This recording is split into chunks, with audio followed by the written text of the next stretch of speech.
नमस्कार, हरे कृष्णा. उपवास म्हटलं की नुसती खिचडी किंवा भगर कशाला. आज मी तुम्हाला अतिशय पौष्टिक अशी खमंग खुसखुशीत उपवासाची चपाती आणि सोबतच मस्त अशी मऊ लुसलुशीत असलेली टम्म फुगलेली अशी उपवासाची म्हणजेच वरी तांदळाची भाकरी आणि यासोबत खायला उपवासाची बटाट्याची भाजी कशी बनवायची ते आजच्या व्हिडिओमध्ये दाखवणार आहे, त्यामुळे व्हिडिओ नक्की पूर्ण पहा. तर उपवासाची चपाती बनवण्यासाठी इथे मी 1 कप राजगिऱ्याचं पीठ घेतलं आहे. हे रेडीमेड बाजारात मिळतं तेच पीठ मी इथे वापरत आहे. तुम्ही जर घरी राजगिरा आणून ते मिक्सरला फिरून दळून घेतलात तरी चालू शकतो, पण तसं केलं तर मग तो चांगला बारीक चाळणीने चाळून घ्यायचा. त्यानंतर यामध्ये मी चवीपुरते आता इथे मीठ घातलं आहे. यामध्ये आता इथे मी अर्धा कप उकळलेलं पाणी घालते. थोडं थोडं करून पाणी घालायचं आणि पीठ व्यवस्थित त्यामध्ये भिजवून घ्यायचं. इथे उकळलेलं पाणी वापरण्याचं कारण असं आहे की राजगिरा पिठामध्ये ग्लुटेन नसतं, त्यामुळे या पिठाला चिकटपणा येत नाही. जसं आपल्या चपातीच्या पिठाला चिकटपणा असतो तसा या पिठाला चिकटपणा नसतो, म्हणून इथे उकळलेलं गरम पाणी वापरायचं. पाणी घालताना थोडा थोडा अंदाज घेऊन पाणी घाला. माझ्याकडनं पटकन थोडं जास्त पाणी इथे घातलं गेलं, थोडं पीठ जास्तच असं ओलसर झालंय, सैल झालंय. तर मी यामध्ये आणखी थोडं इथे राजगिऱ्याचं पीठ घालते, कोरडं पीठ घालते आणि हे व्यवस्थित आता पुन्हा मिक्स करून घेते. यामध्ये उकळलेलं गरम पाणी घातलं होतं, त्यामुळे गरम आहे तर चमच्याच्या मदतीने आपण इथे आधी मिक्स करून घ्यायचं आणि हाताला थोडं सोसवायला लागलं की थोडंसं हाताला तेल लावून घेऊन हे पीठ व्यवस्थित आपण मळून घ्यायचंय. पीठ मळताना समजा ते हाताला चिकटत असेल तर हाताला थोडंसं तेल लावून घ्यायचं किंवा कोरडं राजगिऱ्याचं पीठ लावून हे पीठ मळून घ्यायचं. शेवटी पुन्हा वरून थोडंसं तेल लावून घ्यायचं आणि पुन्हा एकदा हा गोळा व्यवस्थित करून घ्यायचा.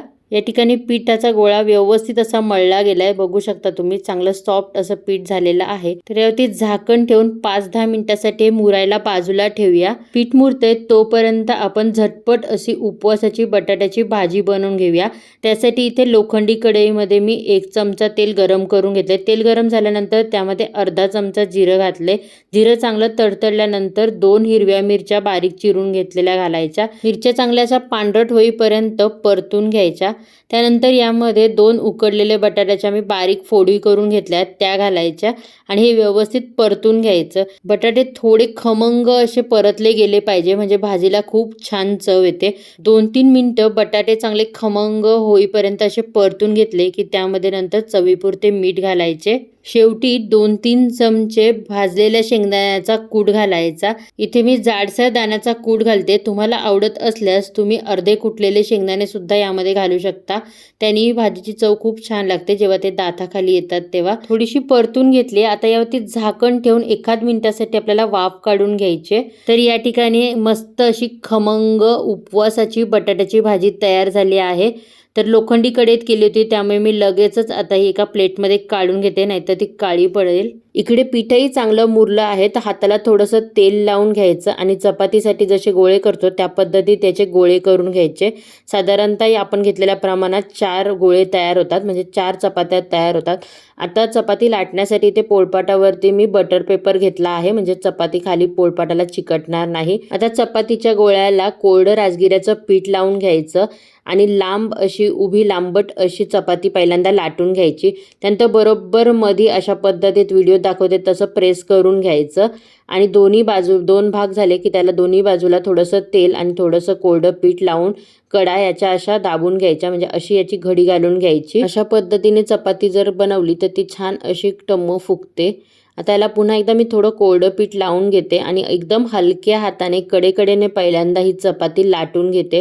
जशी आपण नॉर्मल चपाती लाटतो त्याच पद्धतीत आपल्याला ही चपाती लाटायची आहे. चपाती राजगिऱ्या पिठाची आहे, त्यामुळे कडेने ज्या चिरा किंवा भेगा पडतात चपाती लाटताना, तर त्या थोड्या प्रेस करत म्हणजे दाबून दाबून ही चपाती आपण व्यवस्थित गोलाकार अशी लाटून घ्यायची आहे. समजा कडेने खूपच भेगा किंवा चिरा पडत असतील तर एखादा मध्यम आकाराचं ताट घ्यायचं आणि त्या ताटाच्या मदतीने जसं आपण पुरीला कट मारतो त्याच पद्धतीने चपाती कडेने कट करून घ्यायची. या ठिकाणी चपाती लाटून झाली. ही चपाती आपण नॉर्मल चपाती बनवतो त्यापेक्षा थोडीशी जाडसरच ठेवायची.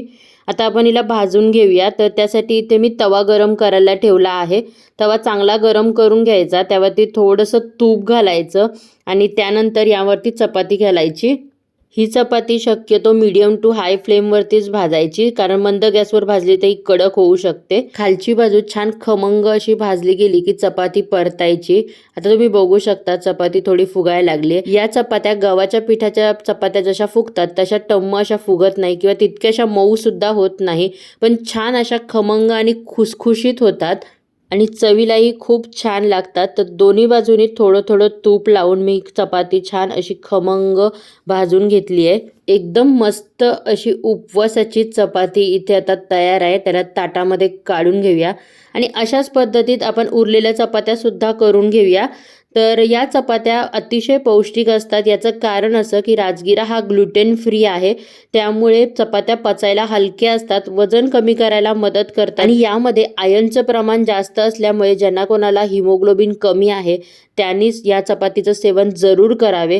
शिवाय यामध्ये कॅल्शियम आणि फायबरही जास्त प्रमाणात असतात, त्यामुळे या चपात्या आपल्या शरीरास अतिशय लाभदायक असतात. तर या ठिकाणी आता 4ही चपात्या आपल्या तयार करून झालेल्या आहेत. तुम्ही बघू शकता छान खमंग आणि खुसखुशीत अशा चपात्या आहेत आणि चांगला मऊपणा सुद्धा या चपातीला आलेला आहे. आता उपवासाची भाकरी कशी बनवायची ते पाहूया. त्यासाठी इथे मी 1 कप वरी तांदळाचं पीठ घेतलं आहे. इथे मी तयारच रेडीमेडच पीठ वापरते, बाजारात मिळतं ते. तुम्ही घरी सुद्धा हे पीठ तयार करू शकता, वरी तांदूळ गिरणीतनं दळून आणून.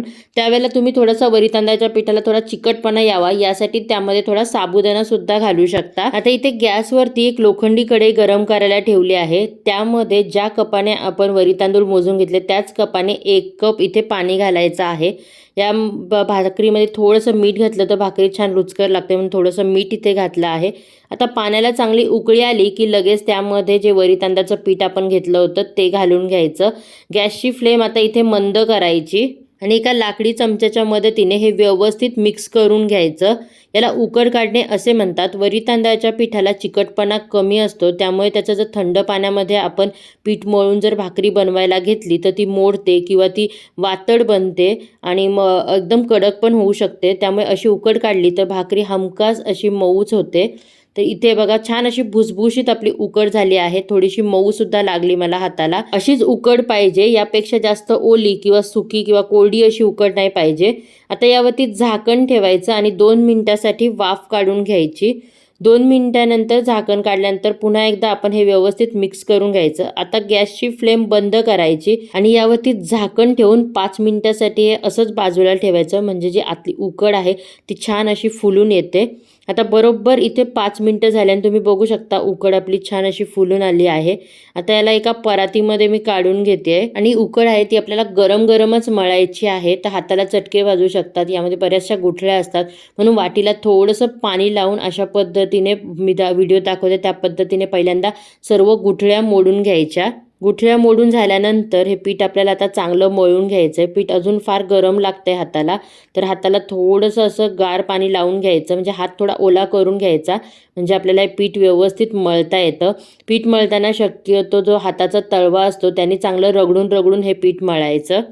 वरी तांदळाच्या पिठामध्ये चिकटपणा कमी असतो, त्यामुळे त्याला असं चांगलं रगडून मळलं की त्यामध्ये ग्लुटेन तयार होतं आणि पिठाला चांगला चिकटपणा सुद्धा येतो. इथे पाण्याचा ओला हात लावत लावत हे पीठ चांगलं मळून घ्यायचं. 4-5 मिनिटं चांगलं रगडून मळल्यानंतर तुम्ही बघू शकता पीठ मस्त असं चांगलं सॉफ्ट झालं आहे. इथे मस्त मऊ असं झालेलं आहे. पीठ आपलं व्यवस्थित मळलं गेलं हे कसं ओळखायचं, तर एक छोटासा गोळा हातात घेऊन पाहायचा, त्याचा असा पेड्यासारखं करायचं आणि तुम्ही बघू शकता यावेळेला कुठेही चिरा किंवा भेगा गेल्या नाहीये, म्हणजे समजायचं की आपलं पीठ हे व्यवस्थित मळलं गेलंय. आता भाकरी थापायला घेऊ. त्यासाठी पिठाचा एक मोठा गोळा घेतला आहे आणि आपण घेतलेल्या प्रमाणात साधारणतः अशा 3 मोठ्या आकाराच्या आणि एक एकदम छोटी अशी भाकरी इथे तयार होते. आता आणखी एक महत्त्वाची गोष्ट, भाकरीचं पीठ बाहेर असं राहिलं तर ते कोरडं होत जातं, त्यामुळे प्रत्येक वेळी भाकरी करताना पुन्हा एकदा भाकरीचा गोळा व्यवस्थित असा मळून घ्यायचा. गरज वाटल्यास हात ओला करून हे व्यवस्थित मळून घ्यायचं. तयार झालेला हा पिठाचा गोळा कोरड्या वरी तांदळाच्या पिठामध्ये बुडवून घ्यायचा आणि दोन्ही हाताच्या मदतीने ह्या उंड्याला मी जसं व्हिडिओत दाखवते त्या पद्धतीमध्ये गोल गोल फिरवून घ्यायचं. असं केल्यामुळे मग भाकरीला अजिबात कडेने चिरा वगैरे किंवा भेगा जात नाही. आता पोळपाटावरती कोरडं वरी तांदळाचं पीठ घालायचं आणि त्यानंतर इथे मी भाकरी तुम्हाला आता लाटून दाखवते. तर लाटताना भाकरी कडेकडेनेच लाटायची, मधोमध पहिल्यांदा लाटायची नाही. साईडनी लाटत लाटत जायचं, आपोआपच मधली बाजू लाटली जाते. ही भाकरी थापून सुद्धा करता येते, पण नवशिके जर असाल तर मे बी थापता येणार नाही, म्हणून मी इथे एक सोपी पद्धत तुम्हाला दाखवते. भाकरी लाटताना कडेने चिरा किंवा भेगा जात असतील तर त्या हलक्या हाताने त्या दाबून घ्यायच्या. भाकरी इथे लाटून झाली बघा, एवढ्या जाडीची अशी इथे मी भाकरी ठेवलेली आहे. भाकरी लाटत होते त्याच वेळी इथे बाजूला मी लोखंडी तवा गॅसवरती गरम करायला ठेवलाय. भाकरी करण्यापूर्वी तवा चांगला गरम करून घेणे फार महत्वाचे आहे. आता भाकरी तव्यावर कशी टाकायची, तर जी खालची बाजू आहे म्हणजे जी पिठाची बाजू आहे ती तव्यावर भाकरी टाकल्यानंतर वरच्या बाजूला असली पाहिजे. अशा पद्धतीत भाकरी तव्यावर टाकायची आहे. बघा मी दाखवते व्हिडिओमध्ये त्या पद्धतीमध्ये.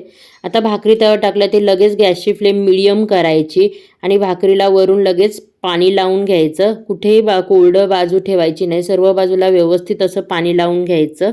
त्यानंतर अगदी एखाद मिनिटभरानंतर वरचं पाणी सुकलं की चमच्याच्या मदतीने पहिल्यांदा भाकरीच्या अशा कडा सोडवून घ्यायच्या आणि भाकरी पलटी करून घ्यायची आणि लगेच गॅस फास्ट करायचा. ही वरची बाजू आहे ती अशी अर्धी कच्चीच राहिली पाहिजे. आता 1-2 मिनिटांनंतर चेक करायचं की खालची बाजू व्यवस्थित भाजली गेली आहे की नाही, ते अजून थोडी भाजायची बाकी आहे. तर इथे पुन्हा मी भाकरी ठेवते तव्यावरती. तर आता बघू शकता भाकरी आपली खालच्या बाजूनी व्यवस्थित भाजली गेली आहे. बऱ्याचदा भाकरीच्या ज्या कडा असतात त्या कच्च्या राहतात, भाकरी मधूनच भाजली जाते, म्हणून जसं व्हिडिओ दाखवते त्या पद्धतीने भाकरीच्या कड्या प्रेस करत करत भाकरी भाजून घ्यायची. त्यानंतर जी अर्धी कच्ची बाजू होती भाकरीची ती तव्यावर टाकायची, तर की भाकरी लगेचच अशी टम्म फुगून येते. तुम्ही बघू शकता. समजा जर भाकरी फुगली नाही, कुठून वाफ जात असेल तर कडेकडेने अशा फडक्याच्या मदतीने ती प्रेस करून घ्यायची, म्हणजे भाकरी छान अशी टम्म फुगते. तर इथे आपली ही वरी तांदळाची भाकरी तयार आहे. अशाच पद्धतीत आता बाकीच्या भाकरी सुद्धा करून घेते. भाकरी करताना काही गोष्टी लक्षात ठेवायच्या, त्या म्हणजे उकड ही व्यवस्थित झाली पाहिजे. पीठ अगदी छान असं रगडून मळायचं, म्हणजे खूप छान सॉफ्ट असं पीठ मळलं गेलं पाहिजे. भाकरी तव्यावर टाकताना स्टार्टिंगला गॅसची फ्लेम कमी आणि त्यानंतर पूर्ण फास्ट गॅसवरती भाकरी भाजून घ्यायची. तर या ठिकाणी आता हे बघा, आपल्या ह्या 3 मोठ्या भाकरी आणि 1 छोटी भाकरी अशी इथे तयार झाली आहे आणि तुम्हाला दाखवते भाकरी किती सॉफ्ट झाली आहे. तुम्ही बघू शकता मस्त छान अशी सॉफ्ट आणि मऊ अशी आपली इथे भाकरी झाली आहे आणि भाकरी अगदी कडेपर्यंत मस्त अशी टम्म फुगली होती. त्यामुळे तुम्ही बघू शकता त्याला पापुद्राही खूप छान असा सुटला आहे. तर अशी वरी तांदळाची भाकरी तुम्ही एखादी शेंगदाण्याची आमटी किंवा चटणी किंवा उपवासाच्या भाजीबरोबर खाऊ शकता किंवा डब्यालाही घेऊन जाऊ शकता. तर तुम्ही अशा पद्धतीने उपवासाची चपाती आणि उपवासाची भाकरी सोबतच मस्तपैकी उपवासाची बटाट्याची भाजी नक्की बनवून पहा आणि तुमच्या प्रतिक्रिया मला कमेंटमध्ये सुद्धा जरूर कळवा. पुन्हा भेटू नवीन व्हिडिओ नवीन रेसिपीसोबत. तोपर्यंत स्वस्त रहा, सात्विक खा. धन्यवाद. हरे कृष्णा.